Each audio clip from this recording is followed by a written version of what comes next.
বিরোধী দল হিসাবে আমাদের যেটুকু পাওনা সংসদের ভিতরে, আপনারা সচেতন সাংবাদিক সমাজ লক্ষ্য করছেন, আমরা বহুলাংশে সেটা থেকে বঞ্চিত হচ্ছি।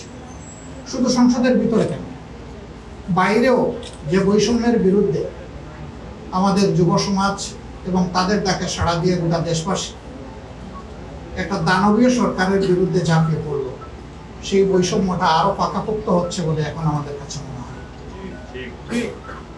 300 আসনের সাজানোই দেশ, যেখান থেকে সরকারি দলের সদস্যরা তারা নির্বাচিত হয়ে এসেছেন, সেখানে এ পর্যন্ত ফান্ডের এলোকেশন যা দেওয়া হয়েছে তার ধারে কাছে বিরোধী দলীয় সদস্যকে দেওয়া হয়নি। ট্রেজারিটা তো কোনো দলের না। এবং তারা বলেছিলেন তারা যদি সরকার গঠন করেন বৈষম্য করবেন না, সুষম উন্নয়নে হাত দেবেন। ইতিমধ্যে আপনারা দেখেছেন উত্তরাঞ্চলে গিয়ে তাদের একজন বিশিষ্ট দায়িত্বশীল নেতা বলেছেন ভোট দেবেন জামাতে ইসলামীকে আর উন্নয়ন চাইবেন আমাদের কাছে। এটা কি বলবেন? উন্নয়ন তো চেয়ে নেওয়ার বিষয় নয়, উন্নয়ন নাগরিকদের অধিকার। একটা দেশের ভিতরে যখনই বৈষম্য সৃষ্টি হয়, অঞ্চলে জায়গায় বিভেদ সৃষ্টি হয়, তখন সামাজিক অসন্তোষ দেখা যায়। একটা দেশ সামনের দিকে কখনো আগাতে পারবে না যদি একটা স্টেবল সোসাইটি, একটা স্থিতিশীল সমাজ যদি গড়ে না। এবং এইটা তৈরি করার মূল দায়িত্ব সরকারের। আরো দুঃখের সাথে বলতে বাধ্য হচ্ছি, সংসদে 50 জন নারী সদস্য নির্বাচিত হয়েছেন সংরক্ষিত আসনে। একই আচরণ করা হচ্ছে তাদের সাথে।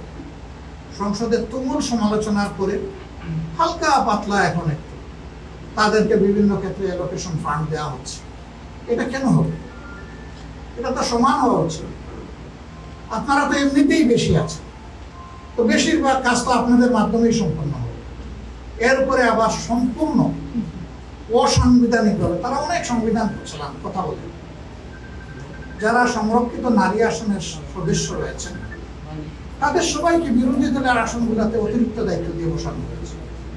সংবিধানে এই ধরনের কোনো প্রভিশন নাই। অতীতেও বাংলাদেশের সংসদীয় গণতন্ত্রের এরকম প্র্যাকটিস ছিল। আমরা যখন জিজ্ঞেস করেছি তখন এক এক মন্ত্রী এক এক ধরনের উত্তর দেন। এখানেও বুঝলাম, এখানেও কোনো স্পষ্টতা নেই, অস্পষ্ট। একটা দেশ এবং জাতি এইভাবে আঘাত।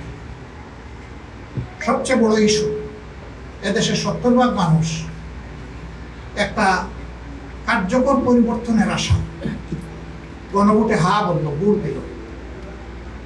তারাও চাইলেন, আমরাও চাইলাম। কিন্তু ইলেকশনে যখনই তারা একটা বড় বিজয় যেভাবে হোক পেয়ে গেলেন, এখন তারা ওইটা ভুলে গেলেন। এখন গণভোটের রায় তারা আর বাস্তবায়ন করবেন না। এবং সংস্কার পরিষদ যেটা গঠন আর ডাকার কথা ছিল, এটা মূলত দায়িত্ব প্রধানমন্ত্রী। তিনি আহ্বান করবেন, লিখিত অনুরোধ জানাবেন প্রেসিডেন্টকে, সভা তিনি আহ্বান করবেন, তিনি অনুরোধ জানাবেন। তারা সুপারটাও নিলেন। তারা এখন বলেন যে এটা সংবিধানে নেই। তো সংবিধানে অনেক কিছুই নেই, কিন্তু ডক্ট্রিন অফ নেসেসিটি হিসাবে সব কিছুই পিপলস উইল হিসাবে মেনে নেওয়া হয়েছে, যেটাকে সুপ্রিম ল মনে করা, এবং সেটা দেশবাসী গ্রহণ করেছে, সানন্দ চিত্তে গ্রহণ করেছে। এখন এক অংশ আপনি মানবেন, আরেক অংশ মানবেন না, এটা